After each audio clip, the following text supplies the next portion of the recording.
Assalamualaikum warahmatullahi wabarakatuh.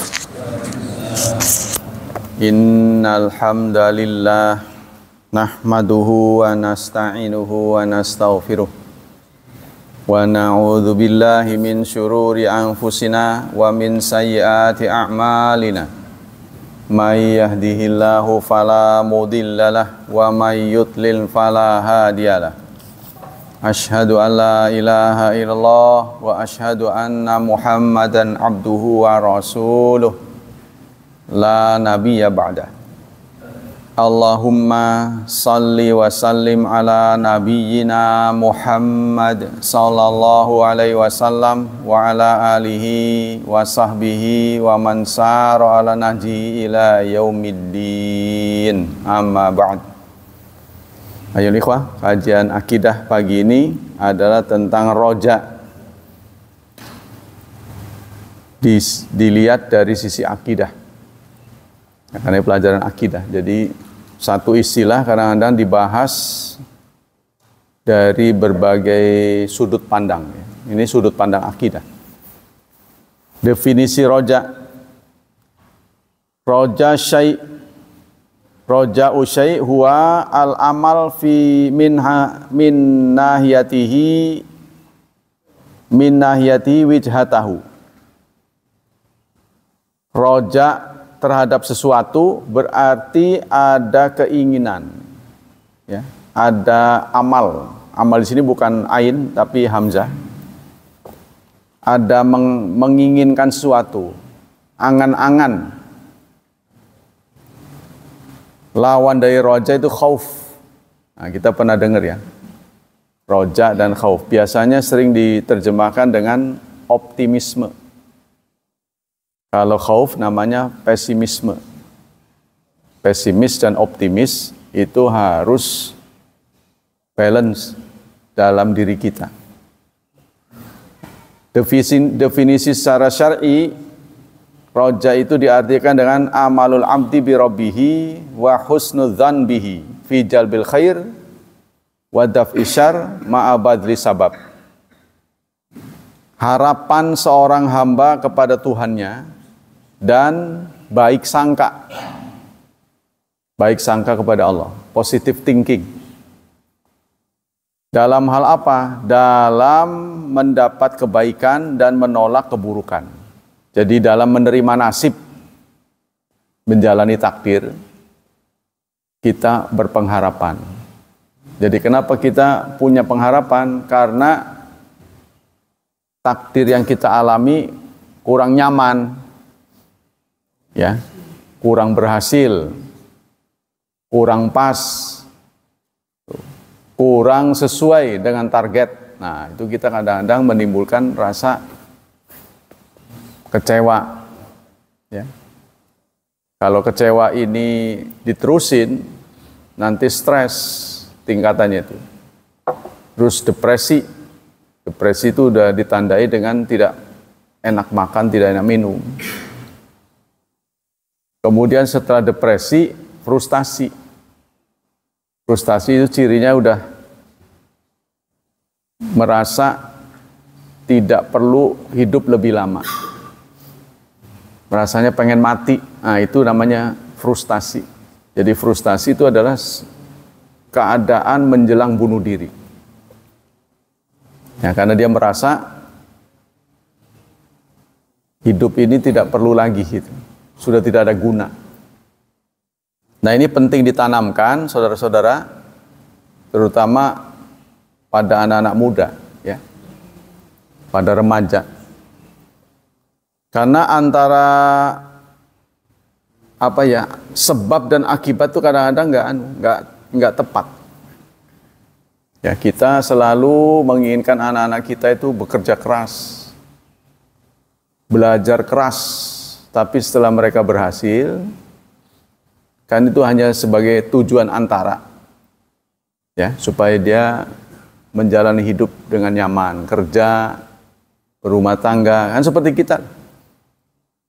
Tapi cita-cita itu tidak terwujud. Sekolah dengan nilai bagus, kerja susah. Ya kerja ada, gajinya kecil. Ya, kerja paksa. Terus saja. Nah, itu menjadi stres. Apalagi sekolah kita hari ini itu diarahkan kepada pengalaman belajar, bukan bisa.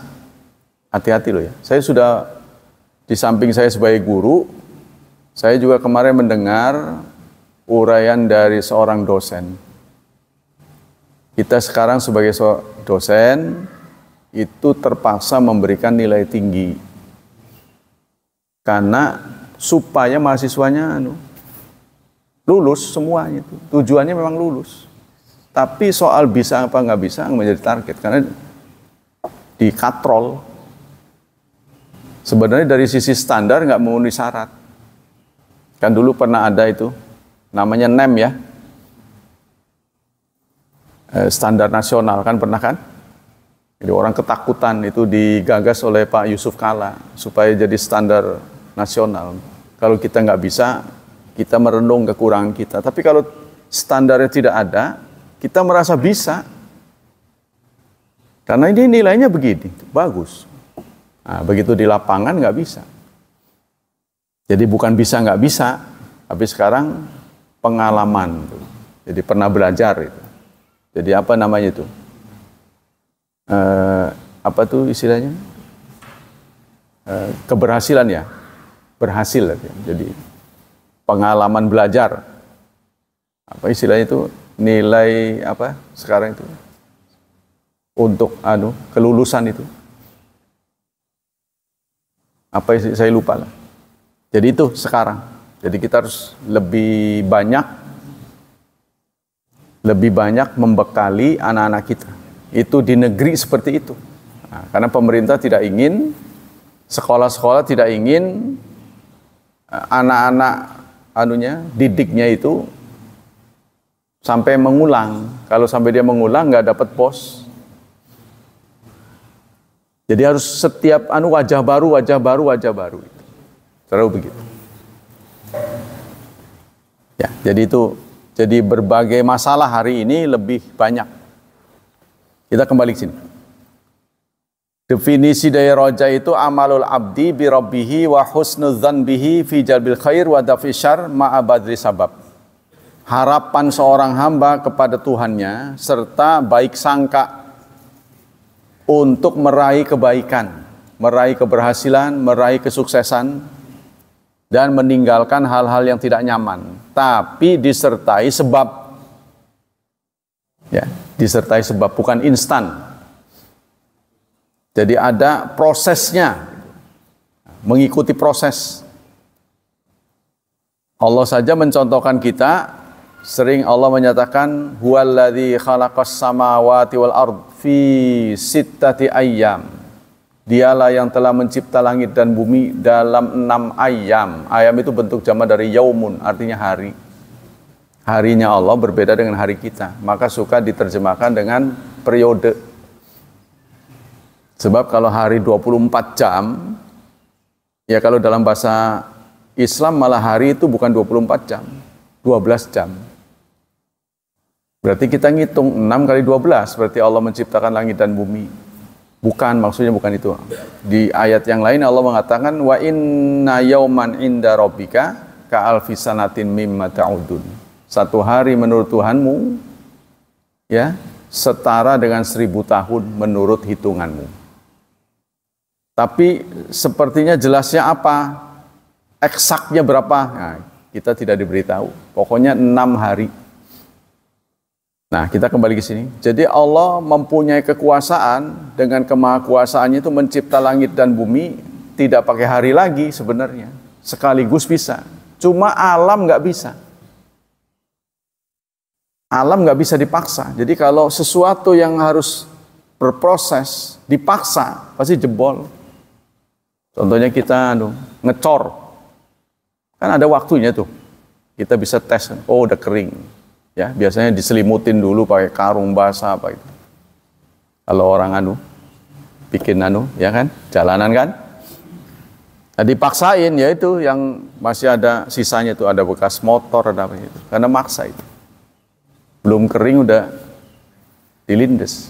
Nggak bisa dipaksakan. Alam ini nggak bisa dipaksain. Jadi harus ada proses. Begitu juga kalau kita memaksakan orang, ya seperti para ahli didik, pemerhati pendidikan, memaksakan anak supaya cepat bisa, tapi dia nggak nerima, itu sebaiknya jangan. Makanya anak di bawah 6 tahun disebut playgroup, grup bermain, karena itulah tugas mereka, bermain. Jadi kalau Anda melihat orang di bawah 6, anak di bawah 6 tahun main-main, itu memang tugas dia. Main sana, main, nggak capek-capek. Iya, kalau menurut kita, karena kita udah bukan masanya main-main. Ya, jadi ada masa-masanya. Ada masanya kita sekarang ini rojak. Kita kembali sini. Fahuwa tama'un fima indallah minan na'imil muqim bi fi'li ta'at wa tarkil ma'asi. Nah, kemarin sudah dijelaskan tamak di Indonesia kan. Tamak itu ada yang positif ketika kita mengharapnya pada Allah. Tamak rakus. Ya kalau bahasa gitu, rakus. Tapi rakus urusan akhirat. Ya, contohnya rakus ngeburu soft awal. Soft awal.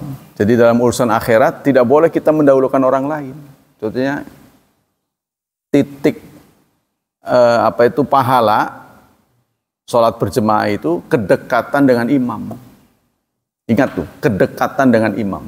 Kadang-kadang orang buat softnya miring, berhubung diminta kanan penuh sampai ininya satu pun nggak ada. Jomplang kayak ibarat angkot. Nggak boleh, harus kanan kiri kanan. Nah kalau bisa kiri dan bisa kanan, milih kanan gitu. Tapi tidak, kita disuruh kanan semua, tidak. Sebab kalau kita di sini, kita yang lebih dekat dengan imam. Nah itu. Jadi titik yang paling dekat dengan imam itulah yang berpahala tinggi. Ketika kita memperoleh ruang dekat imam, lalu kita menyilahkan orang, nggak boleh sebenarnya. Tapi kalau urusan dunia boleh. Anda disajikan minum, kasih ke teman, boleh. Teman dulu, boleh. Itu namanya itsar. Tapi urusan akhirat nggak boleh. Ada ruang, nggak mau dia. Ya, suruh jadi imam nggak mau. Itu kan kesempatan. Kesempatan Pak. Siapa tahu nanti di akhirat ada prioritas. Yang masuk yang pernah jadi imam. Wah, seumur-umur nggak pernah jadi imam. Yang nggak jadi imam bulan depan. Wah, itu lama itu. Ya kan? Jadi kita harus tetap pasang kemungkinan. Ya, pasang kemungkinan ini terus itu. Kebaikan itu harus diwarna-warni. Siapa tahu yang diterima sedekahnya. Siapa tahu jadi imamnya. Yang dinilai Allah kan kita nggak pernah tahu. Yang berat di sisi Allah ini apa? Siapa tahu ketulusan Anda menolong orang. Seperti ada seorang pelacur kan. Karena dia melihat seekor anjing yang haus. Dia rela membuka sepatunya. Lalu diisi air untuk memberi minum. Kan ada ceritanya tuh. Gara-gara itu dia diangkat Allah masuk surga. Nah, kita nggak pernah tahu amal apa dari diri kita yang bernilai berat, berbobot di sisi Allah. Kita nggak pernah tahu. Maka kita di sini, mana yang tulus? Nah, kita kembali ke sini. Jadi kalau kita tamak, rakus, ya, mencari pahala, itu dianjurkan dalam urusan akhirat, tapi yang dilarang itu urusan dunia. Ya, rakus tuh. Kalau makan kemelakaran, lebih dari kenyang, sampai nggak bisa bangun, saking beratnya isi perut. Jadi yang dimakan lebih berat daripada isi wadahnya, kemelakaran, nggak bisa napas. Nah itu tidak boleh ya. Sekarang hubungan ini sama masalah bahasa ya. status kita meyakini adanya roja atau kita bersikap roja. Rojaul abdi li rabbihi wa ta'liqu qalbihi aslun min usuli iman. Ini adalah dasar dari keimanan. Roja, mengharap Allah itu adalah dasar dari keimanan. Anda mungkin dengar di internet, ya, di WA, seseorang mendefinisikan ikhlas sama sekali nggak berharap apa-apa. Kan ada dengar tuh, ya, tidak berharap apa-apa. Itu definisi yang bodoh itu. Manusia dicipta oleh Allah tidak mungkin tidak punya harapan. Contohnya orang jalan, Pak mau kemana? Enggak kemana, enggak mungkin. Pasti ada tujuan, enggak mungkin kita kecuali ngelindur ya, ngelindur. Sebenarnya enggak niat ke sono tapi ngelindur kan? Tahu kan ngelindur kan? Jalan sambil tidur. Nah itu betul. Atau mabok kan? Mabok. Tidak sadar. Tapi kalau orang waras melakukan tindakan pasti ada tujuan. Itulah sebabnya para ulama, tujuan tidak boleh diomongin. Ya kan? Tujuan tidak boleh dipublikasikan. Kan itu kan urusan hati, makanya tuh niat tidak sunnah ditalafuzkan. Satu-satunya niat yang sunnah diucapkan apa? Haji. Ya kita nurut aja. Ada niat suruh dikencengin. Labbaik Allahumma labbaik, tapi bukan nawaitul hajj. Ya kan? Yang sunnah dianu tuh. Yang sunnah dipublikasikan itu bukan nawaitul hajj wal umrata lillah. Nah, bukan. Yaitu labbaik Allahumma labbaik. Sih menang sih. Kita harus berusir haji. Enggak boleh. Enggak boleh di situ, mah. Memang itu sunnahnya dikerasin. Ya, sekuat Anda. Tapi sebagai orang Indonesia, saya sarankan jangan kuat-kuat. Karena kita hidup di alam yang berbeda dengan Arab Saudi. Kalau kencengan sini kering, tenggorokan hanya bisa berapa hari Anda talbiyah. Jadi diaturlah. Sesuai dengan kita. Ya. Jangan terlalu pelan, jangan terlalu keras. Sampai urat lehernya keluar, nanti seret. Tenggorokannya luka. Nah, kita kembali ke sini. Jadi status hukumnya itu aslun min usuli iman. Kalau Anda dengar di internet, di sebaran-sebaran berita bahwa yang namanya ikhlas itu tidak boleh ada harapan apapun, itu adalah statement yang bodoh, tidak berdasarkan ilmu. Yang nggak boleh kita berharap pada manusia.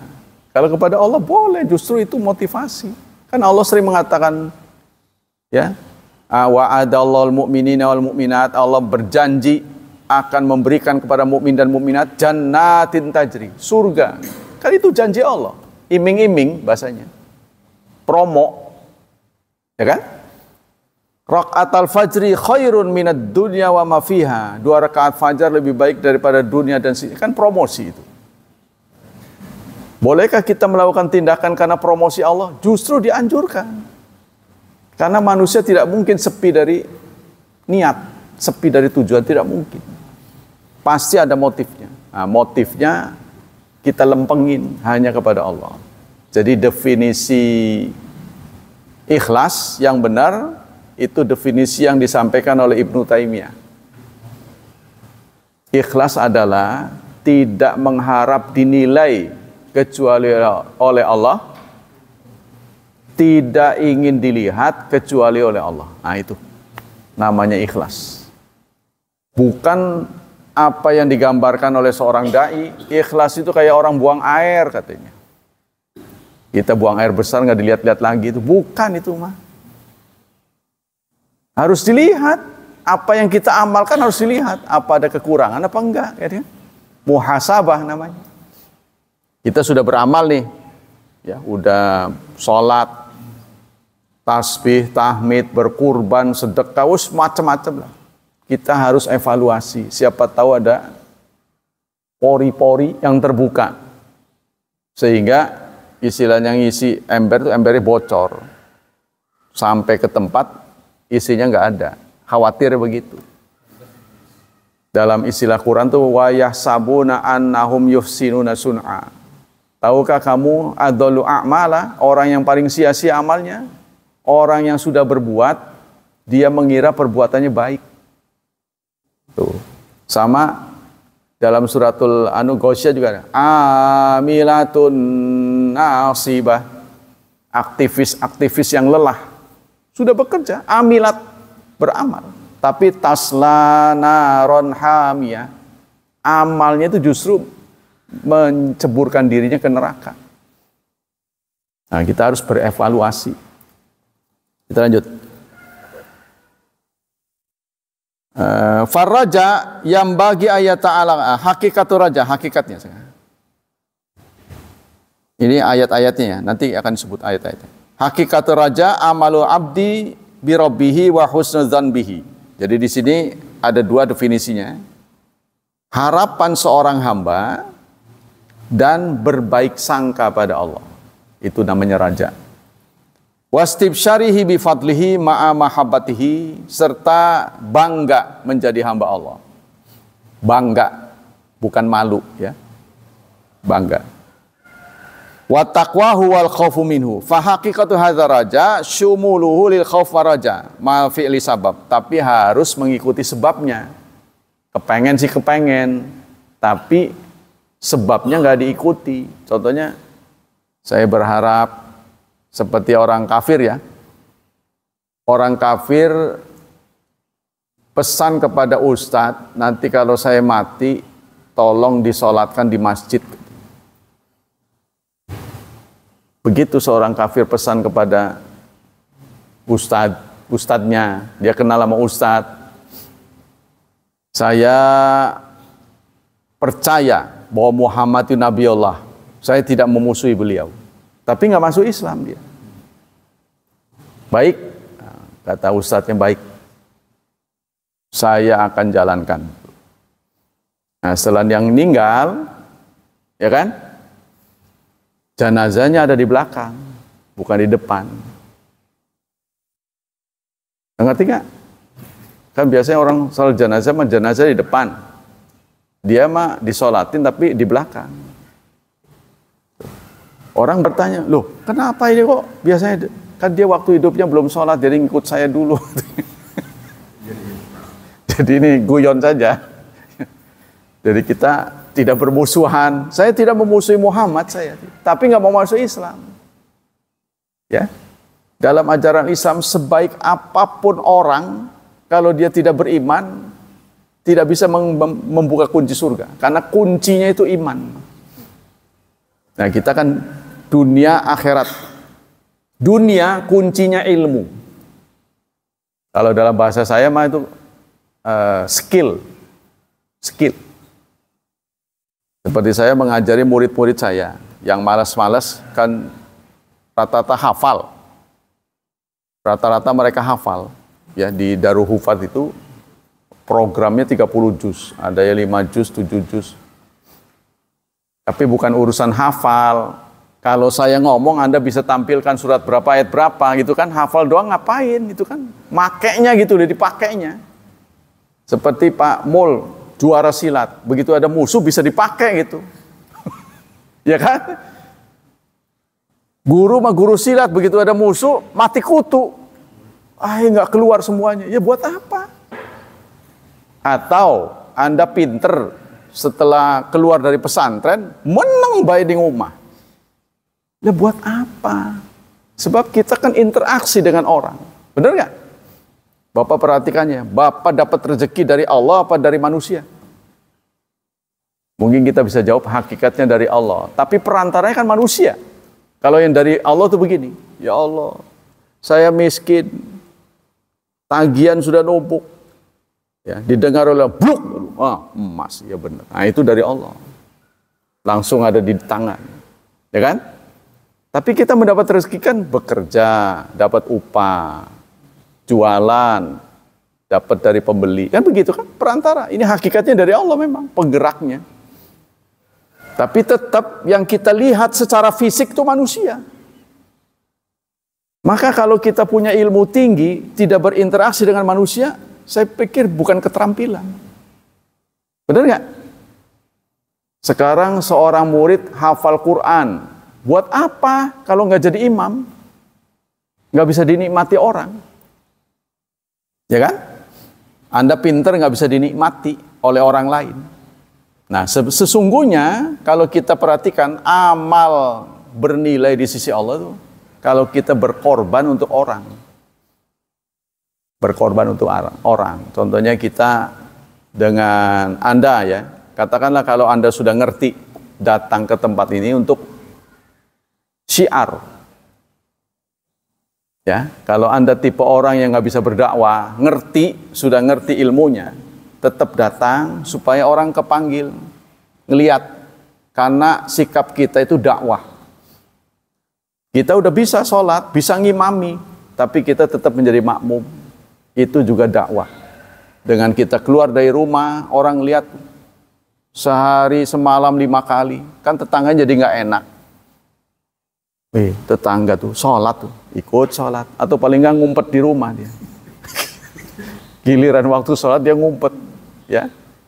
Nanti kalau udah kira-kira selesai baru keluar. Ada tetangga saya juga begitu. Kalau giliran waktu sholat nggak ada dia. Tapi kalau ayahnya saya pulang ada dia. Kadang-kadang jalan kemana-mana. Ya itulah. Ya, bukit kudaki, benua kudatangi, masjid kulewati. Itu tidak adil ya. Nah, kita kembali sini. Apa ayat-ayatnya? Ayat-ayat tentang roja Allah sampaikan dalam surat Al-Baqarah, surat kedua, ayat 218. Saya sudah sering memberikan tips pada Anda supaya terhindar dari pikun. Kalau disebut surat, tentukan nomornya. Kalau disebut nomor, tentukan ayatnya, tentukan namanya. Contohnya surat Al-Baqarah, Anda kepikiran 2. Surat 2 Al-Baqarah. Begitu minimal. Ya, itu bentuk loyalitas Anda pada Al-Quran. Apal enggak, apal 30 juz enggak, nama surat enggak apal-apal acan. Gimana ini? Orang-orang hafal 30 juz, kita juz ke-30 gitu minimal tuh. Mana dedikasi Anda terhadap Quran? Beriman pada Quran, buktinya mana? Suka pegang? Suka. Suka baca? Jarang. Ya. Berarti kurang cinta. Ya kan? Sebab tanda cinta kita kepada sesuatu, bukan Quran saja, pasti sering diucapkan, sering dipikirkan, sering dipegang. Benar nggak? Anda suka mobil, dilus-lus, dimandiin terus, diperiksa bannya segala, disemir segala, lah pokoknya. Sampai bodinya bisa buat ngaca. Saking mengkilat. Tapi berdasarkan umur sudah tua, ya, dimandiin nggak pernah lagi. Loh, lama-lama begitu kita. Kalau kita cinta pada sesuatu, pasti kita berkorban untuk ini. Ya, kita kembali sini. Sesungguhnya surat 2 Al-Baqarah 218, innalladzina amanu, sesungguhnya orang yang beriman, walladzina hajaru, dan berhijrah. Berhijrah itu pindah ya. Pindah itu berubah. Kalau zaman dulu kan dari Mekah ke Madinah. Rasulullah mengatakan la hijrata ba'dal fathi. Tidak ada hijrah lagi setelah futuh, tetapi hijrah dari tidak baik menjadi baik. Makanya ada grup anak-anak muda namanya hijrah. Hijrah apa itu namanya? Saya lupa itu. Di grup anak-anak muda itu ada hijrah. Mereka-mereka yang tadinya tidak berjilbab jadi berjilbab, yang tadinya nggak ngaji jadi ngaji. Ini grup anak-anak muda, ya sudah ramai. Cuma kurang di sini kurang mendapat porsi di sini anak-anak muda, kurang mendapat ruang. Kita lanjutkan. Wajahadu, dan mereka bersungguh-sungguh berjihad fi sabilillah, di jalan Allah. Ulaika, mereka mereka yang punya 3 karakter, beriman, berhijrah dan berjihad, ulaika yarjuna rahmatallah. Orang yang punya roja, yarjun, kata kerjanya yarjun. Mereka yang punya roja mendapat rahmat Allah. Wallahu ghafurur rahim. Allah Maha Pengampun, Maha Penyayang. Jadi ayat ini secara implisit ya, memberikan inspirasi pada kita. Kalau memang orang itu mengharap rahmat, pasti dia punya 3 karakter. Beriman, berhijrah, dan berjihad. Sungguh-sungguh. Di ayat yang lain, surat 4, An-Nisa ayat 104. Wala tahinu, janganlah kamu lemah, fibtigha'il qaum, dalam memburu kaum. Ini ayat ini sebenarnya diarahkan untuk perang. Mencari musuh itu jangan lemah. Ya, kita mencari musuh, apa dia sembunyi di balik pohon, apa di balik tembok, di balik dinding, apa di dalam rumah, apa di atas, apa di bawah, di gunung. Jangan lelah, cari mereka. In takunu ta'lamun, jika kamu pedih, jika kamu sakit untuk mencapai kemenangan, fa innahum ya'lamun, sesungguhnya mereka juga sama. Jadi untuk mencapai kemenangan itu harus ada kerja keras. Jangan mengira orang-orang yang berhasil sebelumnya tidak ada kerja keras. Semua. Kalau Anda nggak percaya, Anda lihatlah di Cilegon. Pedagang mana yang berhasil? Ya menurut Anda, yang Anda pandang di Cilegon. Pedagang yang berhasil itu yang mana? Anda list si A, si B, si C. Buktikan ini. Firman Allah. Sesekali Anda nanya, bisa begini gimana ceritanya? Apakah mereka berbisnis baru sebulan 2 bulan? Puluhan tahun. Jatuh bangun, jatuh bangun, jatuh bangun. Sekarang dia mulia. Mungkin yang terlihat sama kita itu, saya sebut Pulau Indah. Udah raksasa, di mana-mana ada cabangnya. Tadinya cuma ngontrak, sekarang satu bangunan. Tambah sana, tambah sini, tambah sini. Dengan jualan yang berbeda-beda. Ada furniture, ada emas, ada elektronik. Wah, macam-macam. Ya, Pulau Indah. Anda tanya coba. Sudah berapa lama Anda berdagang? Udah lama banget. Seingat saya mungkin ada sekitar 30 tahun. Anda tanya lagi martabak hoki yang ditetapkan martabak terbaik seprovinsi Banten. Pernah adu lomba dia. Cabangnya juga di mana-mana. Ya, Anda coba tanya berapa lama Anda berdagang? Sebulan, 2 bulan, setahun, 2 tahun. Itu juga sama puluhan tahun. Dalam surat 17 ayat 57 surat Al-Isra. Ulaikal ladzina yad'una, apa nih? Ulaika yad'una yabtaghuna ila rabbihimul wasilah ayyuhum aqrabu wa yarjuna rahmah wa yakhafuna adzabahu inna adzaba rabbika kana mahdzura. Mereka-mereka itu adalah orang-orang yang berdoa, menyeru dengan niat mencari wasilah. Jadi menyeru, berdoa itu wasilah, media untuk mendekatkan diri. Ayyuhum aqrab, siapa yang lebih dekat. Ya, jadi ini dia rakus. Ya, rakus, hari-hari diisi dengan pendekatan diri pada Allah. Jadi istilahnya yang dicela itu pengen di alam orang. Yang dicela itu pengen di alam orang, tapi kalau pengen di alam Allah itu dipuji. Pengen di alam Allah, ya.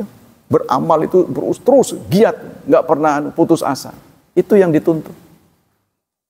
Wa yarjuna rahmatah, dan mengharap rahmatnya. Wa yakhafuna adzabah, dan takut pada azabnya.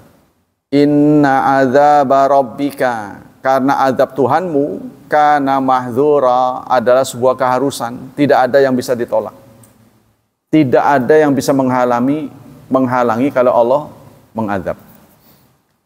Nah, itu dari sisi Quran, dari hadisnya. Wa amma sunnah faminha haditsu Anas bin Malik, diriwayatkan dari Anas bin Malik, qala sami'tu Rasulullah yaqul. Aku mendengar Rasulullah bersabda. Qala Allah tabaraka wa ta'ala. Allah berfirman. Ini namanya hadis qudsi ya. Ya ibna Adam. Wahai anak Adam. Innaka ma da'autani wa rajautani. Engkau tidaklah berdoa padaku, tidaklah berharap kepadaku, ghafartu laka, maka aku akan ampuni. Innaka ma da'autani, sesungguhnya engkau sepanjang berdoa kepadaku, sepanjang berharap kepadaku, aku akan ampuni. Nah, ini kan memberikan promo, ya kan? Ala makana fika, apapun yang ada pada Anda, wala ubali, aku tidak peduli. Aku tidak peduli kesalahan dan dosa sebesar apapun yang Anda pernah perbuat, sepanjang Anda berdoa, sepanjang Anda berharap, aku akan ampuni. Ya, ini kan promo besar-besaran nih. Kemudian sudah ya. Ya ibna Adam, wahai anak Adam, lau balagat, seandainya zunubuka, dosa-dosamu mencapai inanas sama, penjuru langit. Kalau dosamu itu sepenuh langit, sumastaghfartani, kemudian Anda beristighfar padaku, ghafartu laka, aku akan ampuni. Karena dosa dan pahala itu sebenarnya nisbi di tangan Allah. Kan nilainya Allah yang memberi, ya kan? Menurut kita gede, kalau menurut Allah kecil jadi kecil. Menurut kita kecil, kalau Allah gedein bisa. Jadi Allah bisa mendongkrak, bisa menurunkan, bisa naikin. Semuanya adalah kuasa Allah. Ya ibna Adam, innaka law ataitani bikirabil ardi khataya. Wahai anak Adam, seandainya engkau datang kepadaku dengan berat sebobot bumi dosa, sumalakitani, kemudian Anda menjumpaiku, la tusyrik bi syai'an, Anda tidak menserikatkan aku sedikit pun, la ataituka bikirabiha maghfiratan, aku akan datangi sepenuh bumi ampunan. Ya. Jadi kalau engkau datang kepadaku dengan kesalahan seberat bumi, kemudian datang kepada Allah minta ampun, asal tadi satu tuh syaratnya, jangan menserikatkan aku. Kan sudah ada jaminan dari Allah ya, surat 6 ayat 81. Walladzina amanu, orang yang sudah beriman, walam yalbisu imanahum bidzulm, dan tidak mengotori, tidak menodai keimanannya dengan zalim. Zalim itu syirik. Ulaika lahumul amnu, mereka itu mendapat garansi. Garansi apa? Masuk surga. Cuma yang nggak digaransi waktunya. Kalau belum waktunya, tempatnya neraka. Itu yang kerok tuh. Itulah kenapa kita berdoa, ya, yang dikenal oleh bangsa Indonesia dengan doa sapu jagat. Rabbana atina fid dunya hasanah. Ya Tuhan kami, beri kami kebaikan di dunia. Wa fil akhirati hasanah, dan di akhirat juga baik. Wa qina adzabannar, dan hindarkan kami dari azab neraka. Kenapa doa ini kok tidak ada masukkan kami ke surga? Tapi justru adanya hindarkan kami dari neraka. Karena untuk orang beriman, sepanjang tidak musyrik, masuk surga itu pasti. Cuma nggak pasti masuk nerakanya. Itu tuh. Bagi orang beriman kalau sudah masuk surga, tidak akan pernah ke neraka. Kalau sudah, nah yang belum ini loh. Ya, artinya orang setelah rengsek upacara akhirat itu tidak dimasukkan sekaligus semuanya, tapi berurutan, ngantri. Nah, selama ngantri ini tuh. Selama ngantri ini nih yang kita ingin hindari, menyentuh api, tuh. Nunggunya di neraka. Keroknya begitu, maka kita berdoa jangan sampai atau hindarkan kami dari neraka. Itu secara implisit di dalamnya cepetin masuk surganya gitu. Secara implisit, jadi surga tidak dibahas di situ. Beri kami kebaikan dunia, kebaikan akhirat, dan hindarkan kami ke neraka, dari neraka. Kenapa tidak masukkan ke surga? Sebab kalau orang terhindar dari neraka pasti masuk surga. Tapi orang masuk surga belum tentu nggak ngalamin neraka gitu. Ngerti ya? Jadi orang masuk ke surga itu ngantri. Tidak seperti di dunia, ngantrinya di dunia juga itu kan. Kalau ini ngantrinya di neraka, tunggu jadwal. Ya, ada yang direndam sebulan, ada yang bertahun-tahun, ada yang sampai susah dikenali. Katanya manusia terakhir yang diangkat oleh Nabi Muhammad masuk ke surga itu sudah tidak dikenali karena gosong semua. Ya. Jadi ketika setiap secara periodik Rasulullah itu patroli di neraka. Siapa tahu ada umat yang berhak masuk surga ketinggalan. Ada patroli. Nah, tiba-tiba saat patroli itu dia mendengar rintihan. Ya, ucapan la ilaha illallah sangat pelan sekali. Lalu diburu. Coba selidiki siapa orangnya. Nah, diselidiki, ya nggak bisa dikenali. Ya mukanya sudah areng semua. Udah gosong. Siapa Anda itu?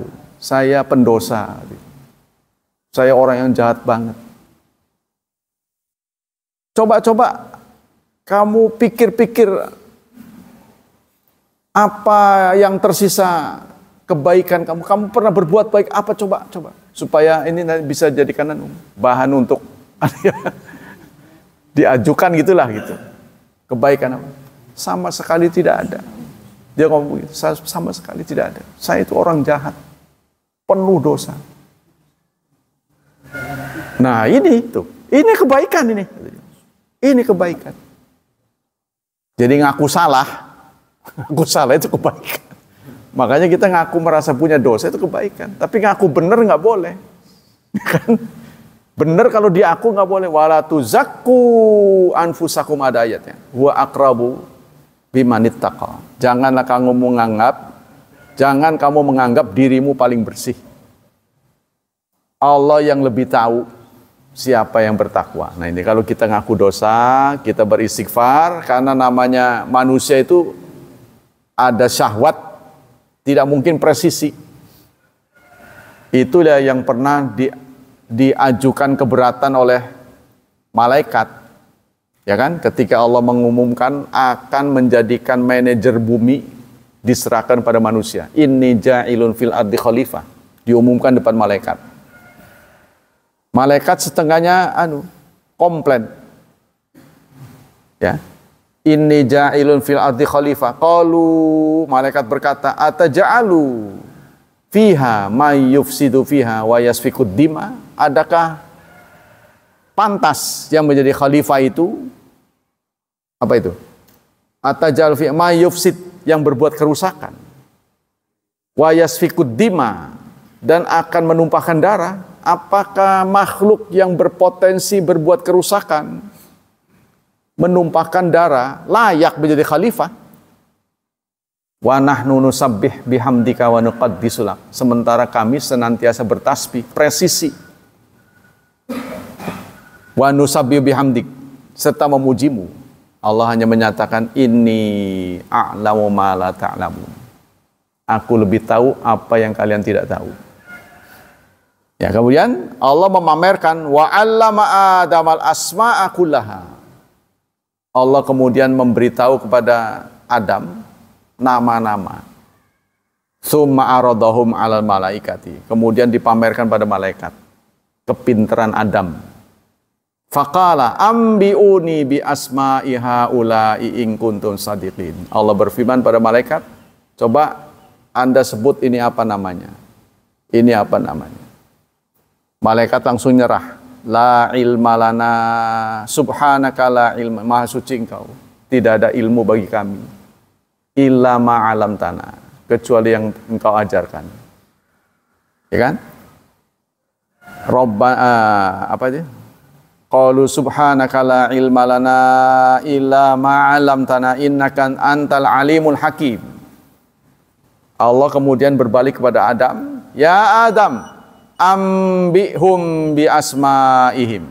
Adam, tunjukkan pada mereka nama-nama.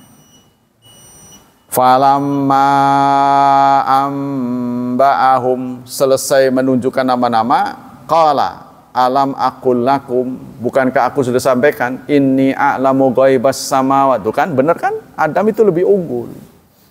Jadi ini namanya ujian, dinamika. Ada dinamika hidup. Jadi kalau sampai stagnan, ya, artinya suatu kerja seperti mesin, presisi, maka tidak ada dinamika. Gitu. Coba Anda di rumah lah. Anak dan istri semuanya nurut, bekerja tanpa disuruh. Begitu datang langsung jadiin minum, nyuci, apa. Pokoknya nggak ada komplain Anda. Nggak seru.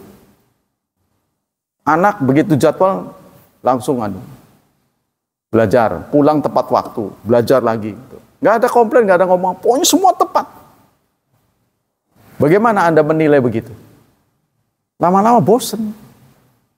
Ya, jadi kalau nggak ada gerak itu, nggak ada apa ya istilahnya, nakal itu ya, nggak ada lari sana, lari sini, nggak seru. Itu yang kurang difahami oleh malaikat. Ya, jadi namanya apa begitu-begitu statis itu. Geraknya gerak mesin. Ya, monoton. Anda lihat tuh, sekarang kan banyak ditangani oleh mesin. Ya kan? Seperti kita masuk ke tol langsung buka sendiri. Kayak robot semuanya. Kalau mesin, kenapa Cina itu bisa murah harganya? Karena semua serba mesin. Jadi saya pernah menyaksikan mesin jahit seruangan segede ini hanya ditungguin satu orang. Jadi mesin tak. Nanti kalau ada error, truk, nah itu baru dia samperin. Mungkin jarumnya patah, baru dia ganti.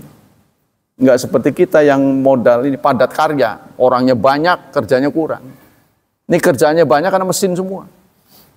Ya, begitu portal tol itu diganti dengan mesin, udah berkurang tenaga kerja kan? Tersisi kan oleh mesin kan? Begitu semua. Begitu juga bayar kasir langsung truk. Di pom bensin yang udah maju, udah nggak pakai lagi, langsung yang bayar sendiri, sendiri. Tapi sekarang kita kayaknya belum saatnya. Sudah pakai barcode. Nah, termasuk ini orang haji ini mau masuk pakai barcode. Sehingga antriannya makin panjang katanya, baru kan ini pergantian ya, artinya masuknya teknologi, sudah masuk ke masjid. Ini bisa didaftar ya, anggota masjid, truk baru kebuka masjid, jadi aman. Pakai barcode. Di sana begitu, masuk masjid harus sekarang pakai baju tawaf, baju ihram. Tawaf kan boleh tidak ihram kan sebenarnya. Kalau tawafnya bukan tawaf ibadah kan, bukan tawaf rangkaian dari haji dan umroh kan sebenarnya boleh pakai baju biasa. Tapi sekarang tidak boleh, harus pakai ihram. Itu ketentuan Arab Saudi. Nah itu, semua pakai barcode. Ya, masuk ke Mina pakai barcode. Saya dengar ini, sehingga antriannya panjang. Nah, kita kembali ke sini.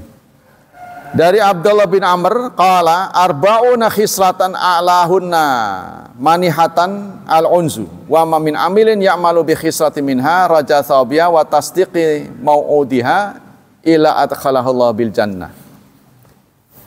Kata Abdullah bin Amr, arbauna khislah, 40 ya, 40 sikap yang paling tinggi ya, yaitu mamin amil, tidak ada orang yang beramal ya'mal bi khilasan minha, yang mengamalkannya, mengharap pahalanya dan membenarkan janji-janjinya, melainkan Allah akan masukkan ke surga. Cuma di sini nggak dijelaskan 40 ini apa-apa saja.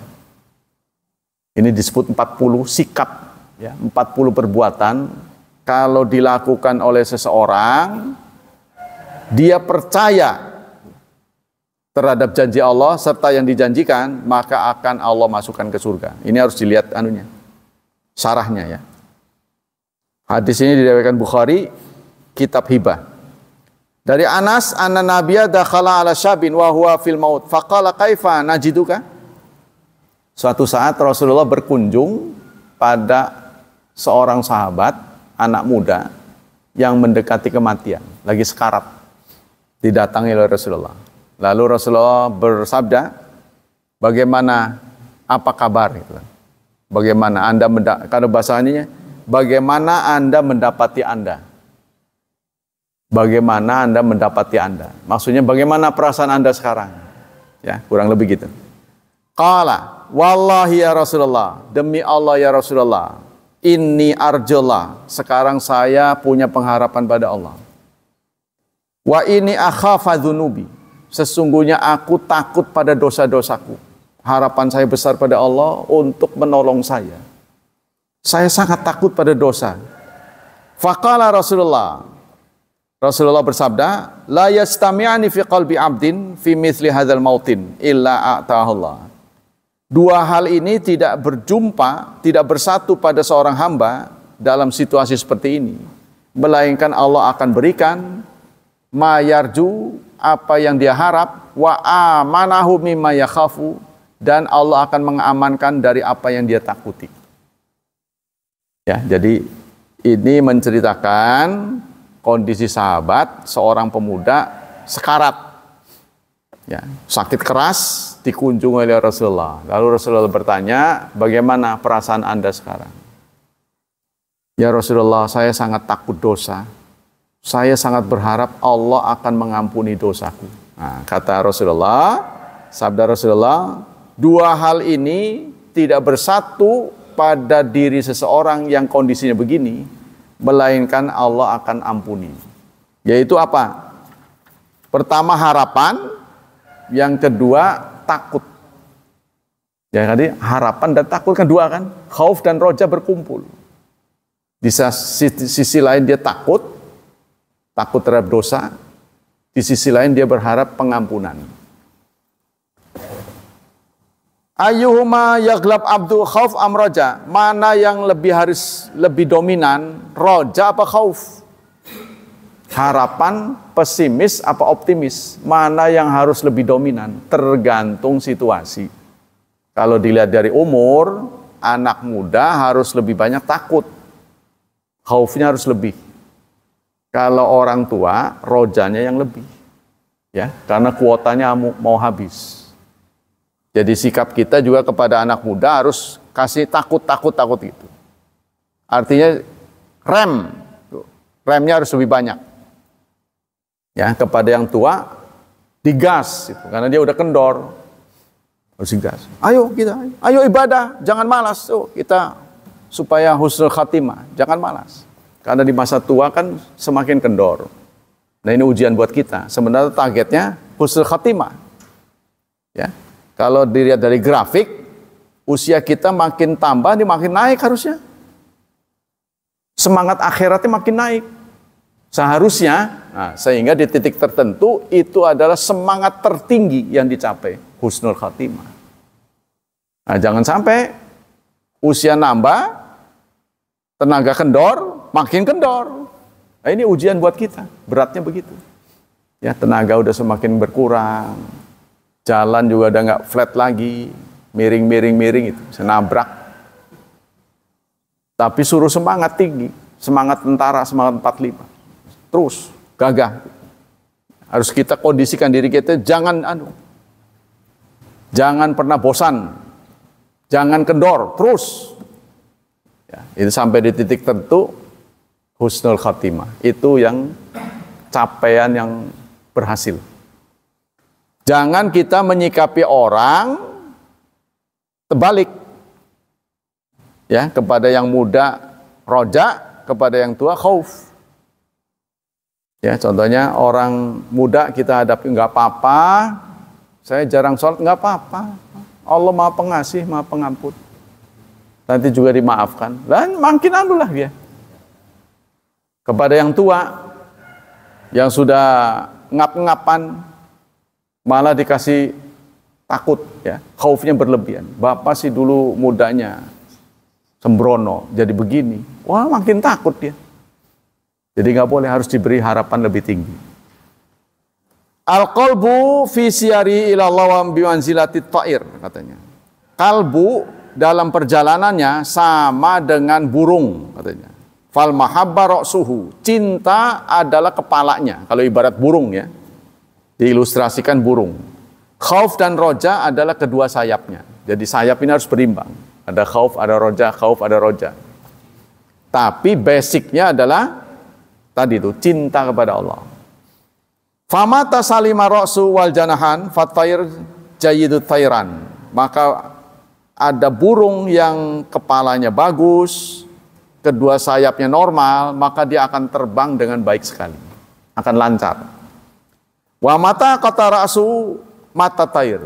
Tapi kalau kepalanya nggak ada, maka dua sayapnya tidak ada guna. Kalau kita kepada Allah sudah tidak ada cinta, maka tidak ada guna khauf dan roja. Ya, jadi kerok, namanya cinta itu kan selalu lekat dengan pengorbanan.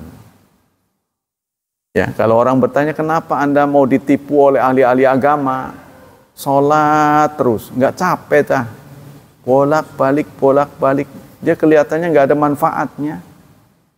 Itu hanya opium yang disampaikan oleh tukang dakwah itu, ngarang itu. Nah, tapi kalau Anda jawab, saya cinta. Saya cinta. Sudah selesai.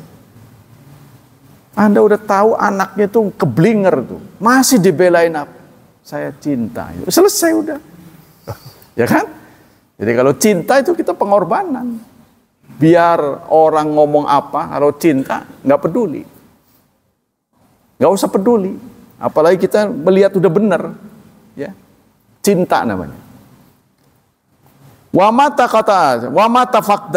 fakidal janahan fahuwa urdatun likulli sa'idin wa kasir. Ketika sayapnya itu patah, roja dan khaufnya tidak ada, cuma ada cinta. Ya, cuma ada cinta, tidak ada khauf dan roja, maka akan mudah disergap. Akan mudah dimangsa. Walakin salaf istahabu ayyaqwa fisiha janahul khauf. Tetapi ulama salaf menyukai saat kita sehat, kita gagah, maka sayap khauf yang lebih tinggi. Terutama untuk kalangan muda yang masih tenaganya super, itu harus lebih banyak dominan ditakuti. Awas ancaman Allah, bahwa mati tidak selalu sudah tua. Itu kan terus sampaikan. Mati muda juga banyak. Nah, kita harus hati-hati itu kepada anak-anak muda. Awas, masa depanmu sangat tergantung pada karyamu hari ini, kerja kerasmu hari ini. Wa indal khuruj minad dunya yaqwas janahar raja ala janal khauf. Saat kita sudah tua, menurut ulama salaf, ya, maka dominan roja, harapan harus diberikan. Ya seperti Anda lah. Bisa baca Quran, nggak bisa, udah nggak apa-apa, sholat aja terus. Sudah berapa hafalan? Ya hafal, nggak hafal apa-apa. Ya sudah nggak apa-apa, daripada nggak sama sekali. Hafal namanya saja lagi. Nggak hafal 30 juz ke-30. Jangan patah harapan. Juz 30 juga tidak hafal, ya udah sebagian saja. Ya, yang paling laris mana? Qul huwallahu ahad, inna a'tainakal kautsar. Itu yang sudah ringan. Jangan yang serem-serem ya. Bacanya apa tarawihnya? Ya, Yasin. Al-Baqarah. Alif Lam Mim. Allahu Akbar. Al-Baqarah. Yasin. Allahu Akbar. Nggak taunya begitu doang. Ya, satu ayat. Ya, aja diwadani. Karena bisanya begitu. Ya. Wakila akmalu ahwal i'tidal raja wal khauf wa ghalabatul hub wal mahabbah. Tapi ada yang mengatakan sempurnanya berimbang. Khauf dan roja tetap ada. Ya, sudah habis waktunya. Apa kesimpulan yang kita bisa ambil dari pelajaran pada hari ini? Yaitu menyampaikan tentang roja. Bagian dari akidah adalah berharap. Punya pengharapan pada Allah. Harapan itu ditandai dengan dua. Ya. Pertama adanya harapan pada Allah. Ada sesuatu yang diinginkan dari Allah. Yang kedua berbaik sangka padanya. Ada sesuatu. Mengapa Anda sholat? Pasti ada yang dituju. Saya kepengen surga. Saya kepengen selamat. Bukan? Dan kita selalu positive thinking atas apapun yang Allah takdirkan buat kita. Yang nyaman, yang tidak nyaman. Apalagi yang nyaman gitu. Yang tidak nyaman ini kita harus sabar. Nah itulah. Sehingga kita harus menstabilkan khauf dan roja. Demikian kajian pada pagi ini. Semoga Allah melimpahkan pahala yang berlipat ganda. Semoga Allah tetap melindungi dan menyelamatkan kita dari wabah dan fitnah, dari syubhat dan syahwat. Dan kita selalu berdoa untuk anak-anak kita. Semoga hidup mereka dimudahkan, diberkahi, serta ditakdirkan Allah menjadi hambanya yang salih dan salihat. Subhanakallah wa bihamdika. Asyhadu alla ilaha illa anta astaghfiruka wa atubu ilaik. Wassalamualaikum warahmatullahi wabarakatuh.